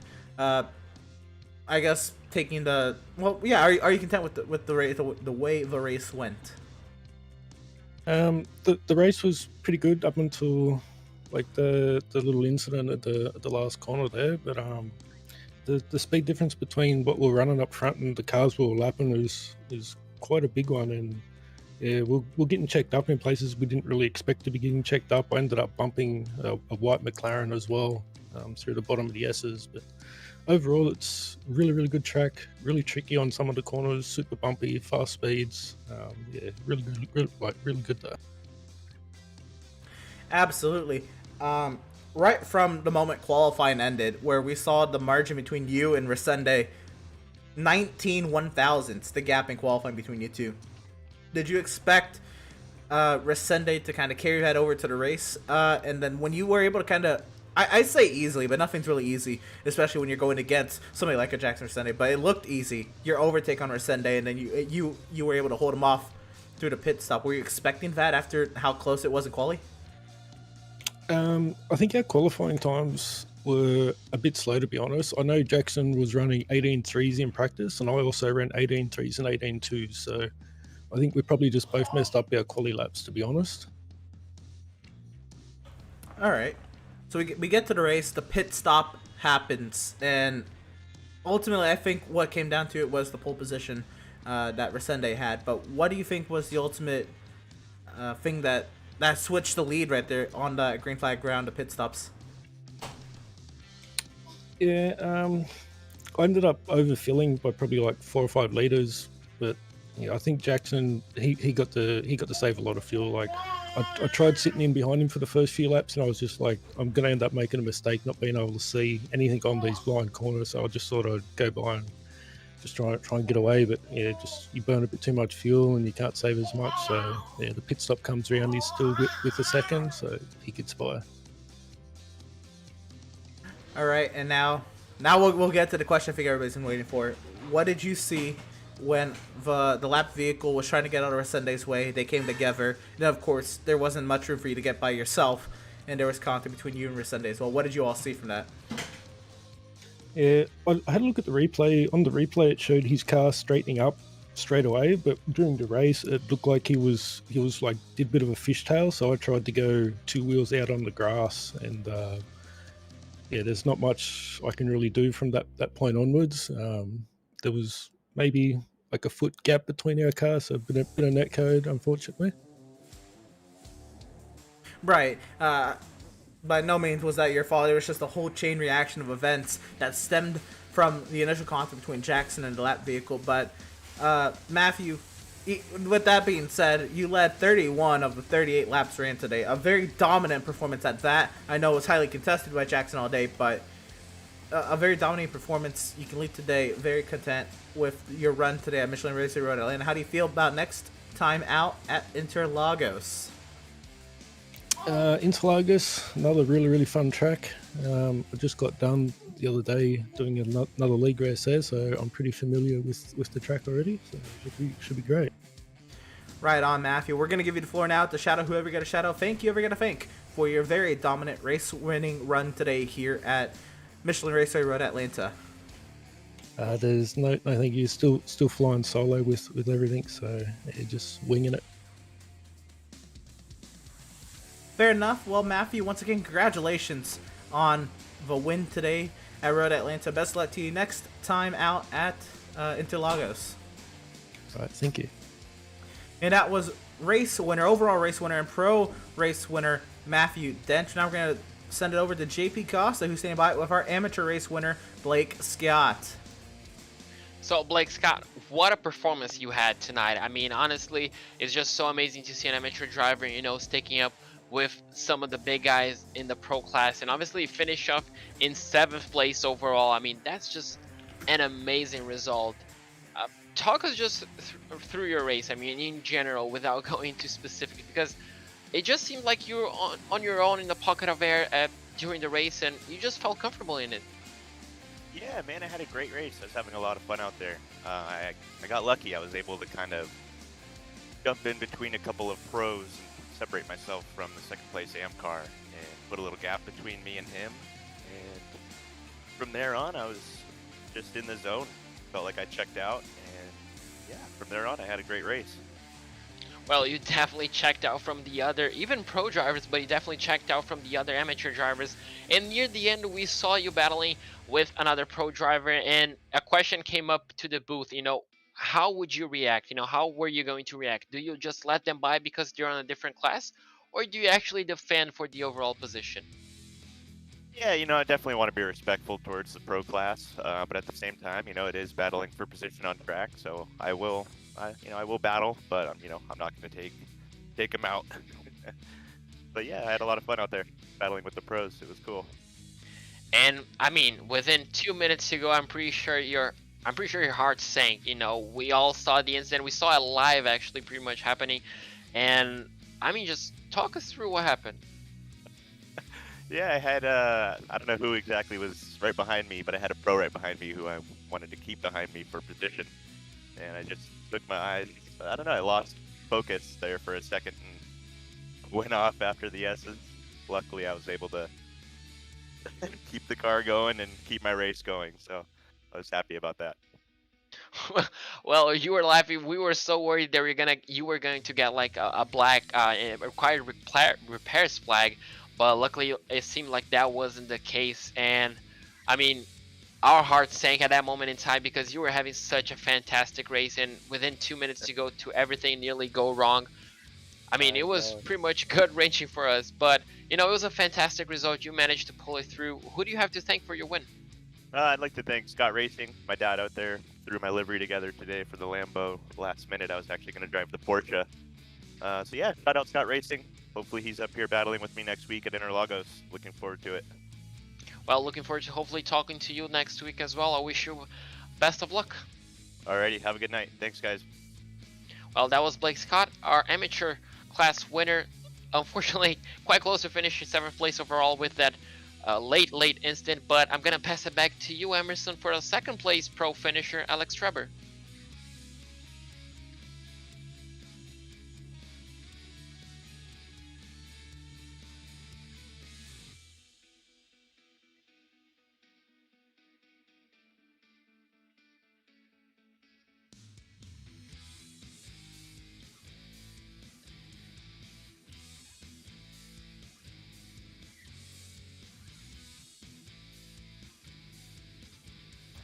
What was it like? Walk us through that. So, first of all, thanks for hosting. I love y'all's commentary and everything. I've ran with y'all before with Pit Stop, so I'm glad to be running another league with y'all again. But yeah, I missed last week because I was actually had another league that finished, and I watched last week's race, and I was kind of seeing who was, fast and who's running what cars and what, and I'm planning on running the Merc pretty much the whole league, the whole season. But yeah, early in the week was running some practice, kind of seeing where I was falling in line. And, Road Atlanta is one of my really best tracks as far as the Mercedes, and so I know the car and the track fit really well, and so just kind of really starting to settle in. And I messed up qualifying on a couple laps, and so otherwise I would have been a little bit higher. But obviously outcome worked out. With Scott, with Harry, coming to the pits, Harry jumped me in the pits somehow, and I'm like, man, he got out really fast. That was a quick fuel, and turns out he underfueled. So, was just trying to keep everything as clean as possible and have a good race, and just kind of trying to pick my shots. The guys for the first half of the race up front were kind of drafting the whole time, so I know they were going to be saving fuel. I know they're going to be saving tires, so I was trying to do a little bit of that while also trying to maintain some gap and keep some distance as well too, and not get a punt on somebody on accident. So yeah, and then fighting with Harry the whole time at the end was crazy. He's definitely got some pace, and he knows where to put the car to keep you behind him. So it was definitely intense.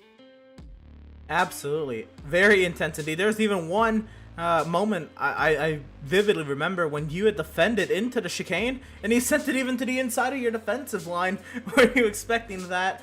I mean, I guess it was always a very heart-filled battle all race long, but I guess that move in particular, did that catch you off guard, or did you pretty much expect that with just how hard that battle was going all race long? I wasn't necessarily expecting it, but I was ready for it. He didn't seem to like he was lifting off, and I was getting in the middle of the track, and so there's only so much braking room that you got in the Mercedes down the hill, and so he thinking he was going to overshoot it a couple times, and he made it stick. So he obviously probably had a little bit better tire on him. At the end than I did, but definitely knows how to defend and put the car in the right place, and can make you wonder a little bit what he's doing at times. Absolutely. So I know your debut here in the North American Racing League. Dench and Resende, they appeared gone. Was there anything different you could have done to maybe have something for the top two? I know Resende had his accident with the lap vehicle, but was there anything you had for maybe Dench there? Or, I mean, was he just that far gone? I mean, I think at the end he ended up with a 10, 11 second gap in front of me. I have to go back and look at replay and see where he was at, but Dench is definitely quick. You know, he's got the eye rating to show for it. You know, and again, what I was saying earlier in the week in practice, I was, you know, looking at times and everything and had some pretty good, you know, felt like I had some pretty good pace and just didn't put in the qual that I wanted to. Otherwise, I think it probably would have been a little bit different, but you know, had a lot of fun. Like I said, I can't wait until next week. Well, speaking of next week, we head to Interlagos. How do you feel about heading down to Brazil virtually? So I've ran a lot of laps around in mini cars at Interlagos, and so I do know the track pretty well. It's a little tough for the Mercedes, so we'll kind of have to see how I feel with it next week. I know we are allowed to change cars, but it's definitely a fun track. I've had a lot of good races there, and it puts up some good battles, makes for some racing. Absolutely. Well, Alex, once again, congratulations on a second place finish overall and the phenomenal race you had today. Who do you got to shout out? Who do you got to thank for getting it all done here today at Michelin Raceway Road Atlanta?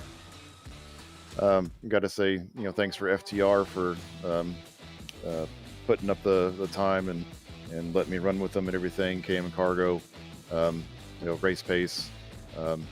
Yeah, just had a really good time, and can't wait till next week. Absolutely. Well, once again, Alex, congratulations on your second place finish overall. Best luck to you next week at Interlagos. Thank you, guys. We'll see you.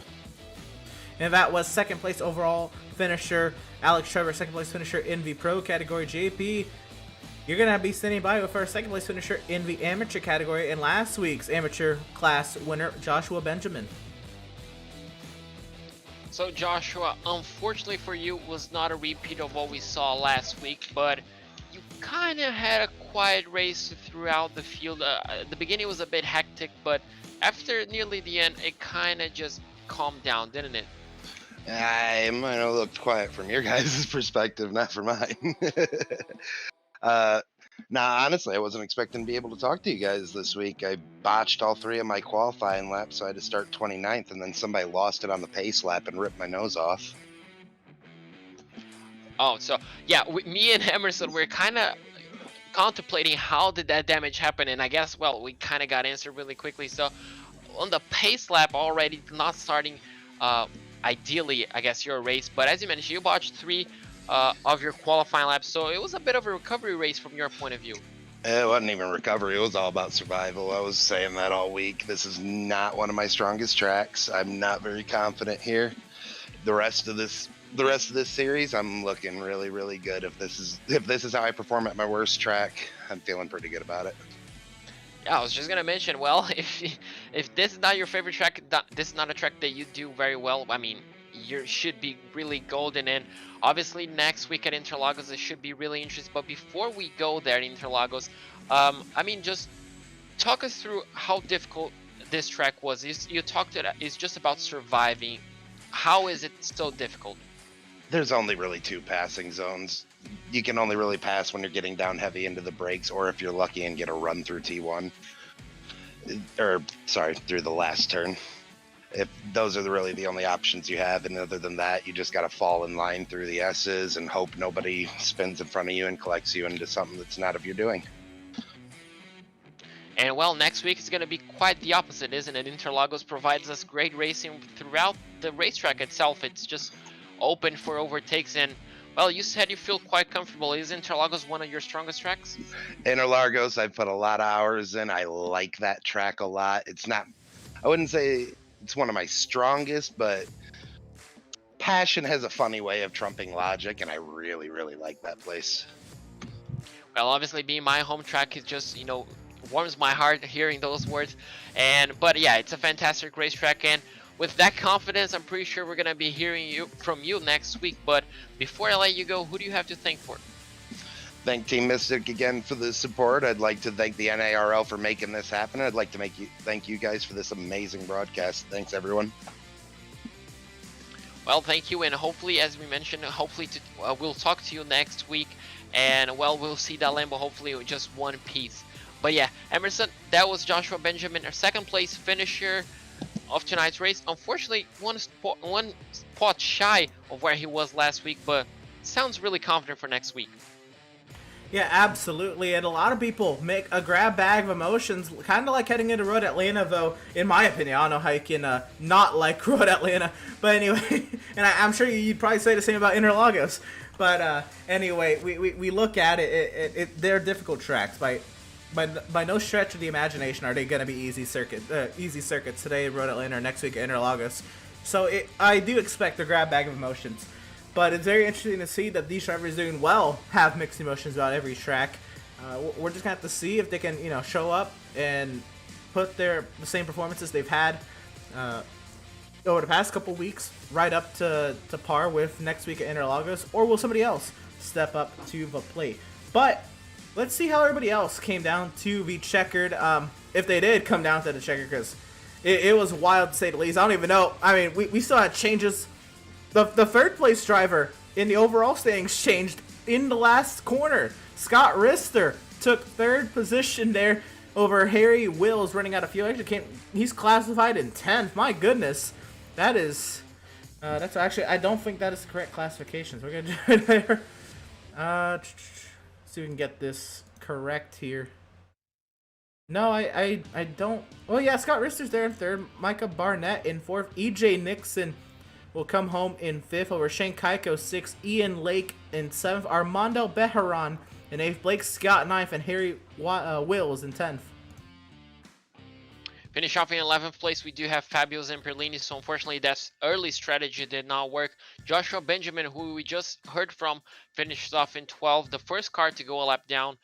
Daniel Tenorio in 13th, William Coffey in 14th, JP Alfonso in 15th, Giuseppe Rivas in 16th, Jackson Rezende, unfortunately, after battling for the lead, is going to finish off in 17th. Josue Monrado Manriquez is going to finish off in 18th.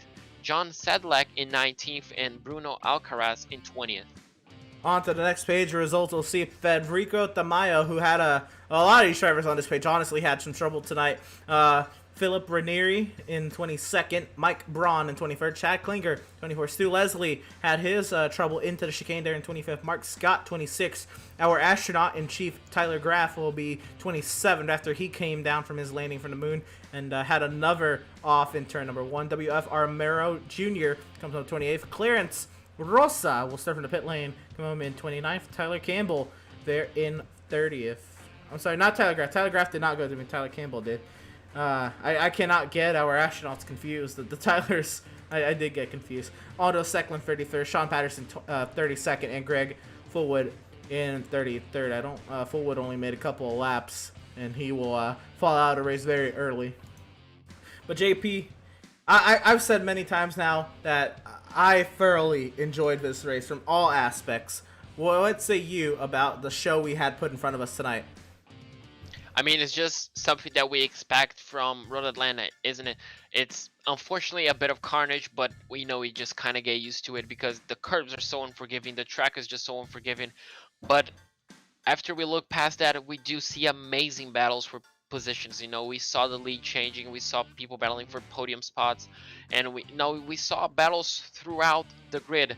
Just people going side by side, just dive bombing each other, and that's just fun of the circuit. It's just built in this way. Unfortunately, it does have a small section, the S section, where you can't really overtake. But after that, you can just apply so much pressure to the guy ahead, and you can actually have places to overtake that just provides fantastic racing throughout the night.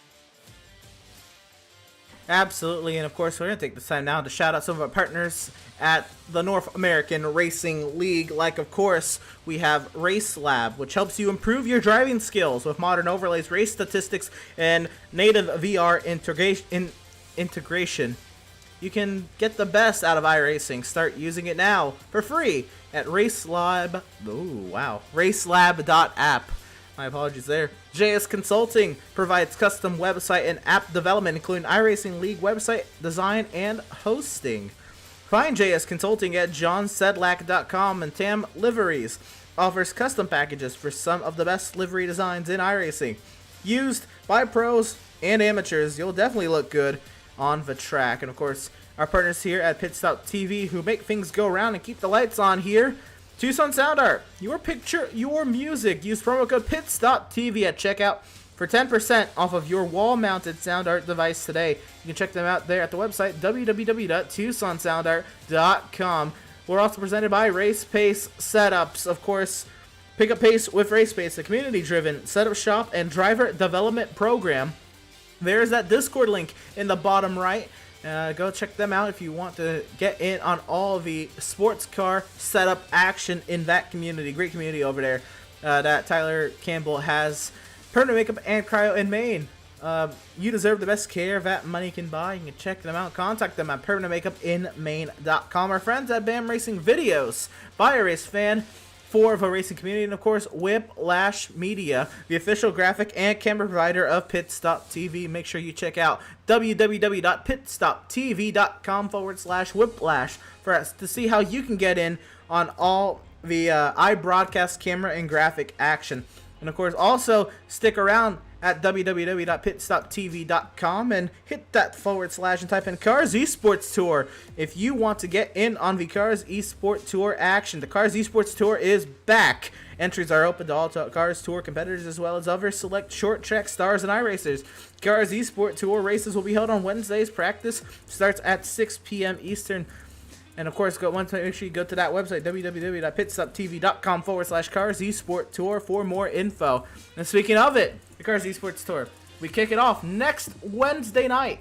Again, some of the best short track drivers in the nation and the world going at it with some of the best short track racers on iRacing. The Cars Esports Tour kicks off their opening round at the throwback, at the legacy track, if you will, North Wilkesboro Speedway, 7 p.m. Eastern Time, Wednesday night, the Cars Esports Tour. I cannot wait to see how that 6-week short track series will go. Also on Wednesday, the Super Wednesday at Pit Stop TV, I like to start calling it now because we have had 2 broadcasts on the past 2 Wednesdays. It's only made quite the crew pull them off. Wednesday night, I'll be on a production and call of the Outlaw Sim Series and their 5th round of the season at the Phoenix Raceway. 7:30 p.m. Eastern Time is when they go live. And next Thursday night, the North American Racing League action will continue. JP at Interlagos. How are you feeling about that? Well, I'm definitely excited to see a race around my home track. We're going to be seeing 2 Brazilians at least on the sim as well racing, so it's going to be a fantastic event. I'm pretty sure Interlagos, doesn't matter which car you race, it's just a circuit that's going to provide great racing. And well, it should be a comeback driver for one of those Brazilian drivers at least, if he wants to keep in fight for that championship position.